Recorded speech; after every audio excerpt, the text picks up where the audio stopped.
Minä olen Juho Määttälä ja mun rooli joukkueessa on pelata pesäpalloa ja varmaan pitää olla välillä äänessä vähän enemmän kuin muut, mutta onneksi Karhulahti on nyt kapteeni, niin ei tarvi ihan niin paljon huutaa koko ajan.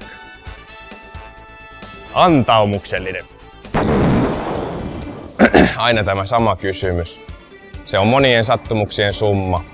Pelasin aika paljon lentopalloa ja kaikkia monia muita lajeja, mutta sitten se vaan jotenkin naksahti tähän pesiksi.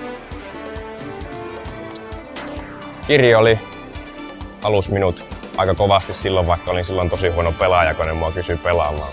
Silti halusi mut.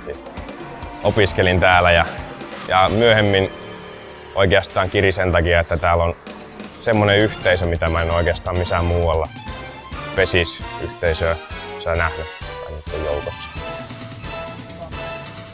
Pelata pesäpalloa terveenä. Hauskin kaveri. Kyllä mä sanon Joni Jokilehto.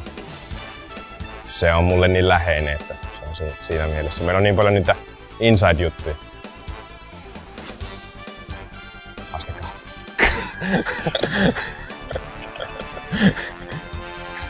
En mä tiedä. Terveiset vastustajille. En mä lähetä mitään terveisiä vastustajille. Tulkaa katsoa, että kestääkö Juholla pää ja paikat.